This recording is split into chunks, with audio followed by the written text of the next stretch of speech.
Can you tell us more about the symbolism, the symbolic value of this visit?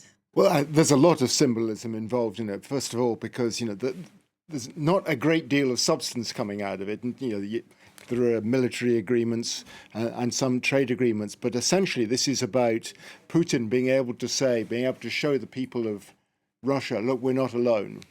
This is a time when Putin is not welcomed in many countries around the world. In fact, he can't travel to many countries because of the International Criminal Court arrest warrant out for him. So it was extremely important for him that he had that red carpet welcome in Beijing on Thursday from Xi Jinping.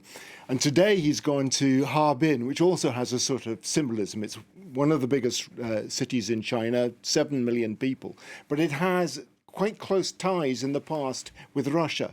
When it was really established as a city at the end of the 19th century, it was the Russians who really got it going. And you see that in the architecture around Harbin today with the Russian Orthodox Church there, streets which clearly have echoes of streets in Russian cities as well, and the railway station, and the main technical institute of China in Harbin. In the 1920s, education in the institute was exclusively in Russian. A lot has changed since then, but it's an important tie, and I think a symbolic reminder to people of just how close the ties between Russia and China have been at times. But at the same time as that, it's interesting that Harbin, which is really pretty close to Vladivostok, 500 kilometers, something like that. You would think that ties between those two big cities would be pretty close. The reality is that there's not that much trade between them. There are 9 flights a week. There are no direct trains. So there clearly is a lot of room for development of the relationship between Russia and China. But in what direction? The problem, I think, for the Russians is that they need China more than China needs them.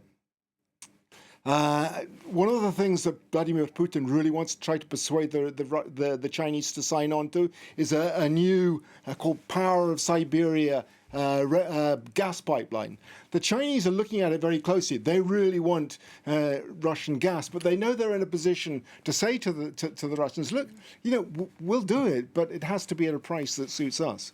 So a conditional friendship in many ways. So beyond these images and the symbolic visits and all that, how important is China's support to Russia? Like what kind of material support are they providing? I mean, it's absolutely critical. I was just talking a minute ago about the fact that Russia feels isolated in the world at the moment. Not many countries want to welcome Vladimir Putin. China does. That is really appreciated in Russia, particularly by this leadership of Vladimir Putin. It's very interesting if you look at the comportment of Vladimir Putin in these talks with Xi Jinping. We're so used to seeing Vladimir Putin in his meetings with world leaders, slouching in his armchair. Not with Xi Jinping. He sits bolt upright in his chair, so there's no possible suspicion of disrespect or anything like that. Vladimir Putin needs Xi Jinping's support. It is absolutely critical at the moment. Although China says it's neutral in the conflict in Ukraine, without Chinese support, we heard in that report that we just saw a second or two ago about dual-purpose products being sent to Russia, which are used in the Russian defense industry. Absolutely critical. If Russia didn't have that coming through, it would be really struggling in its military efforts in Ukraine at the moment. So it's absolutely critical. Military cooperation, too, has been developing. We heard after the meeting yesterday with Xi Jinping that military ties are going to develop even further. Over the last year or so, we've seen the two navies cooperating in the Sea of Japan. The West looking at that a little bit nervously because of the proximity to Taiwan. Also, in the Middle East as well, cooperating together with China, Russia, and the Iranian Navy. All these things are raising eyebrows in the West. There's not an awful lot of specifics about it, but it's clearly an intention on the part of Russia and China to develop that aspect of their relationship even further.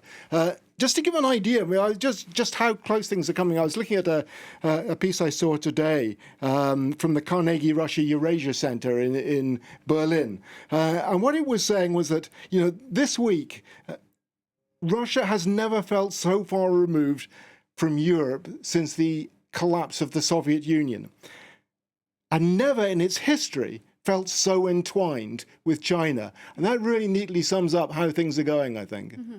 Rob Parsons, thank you for this really fascinating insight into this relationship. Appreciate it.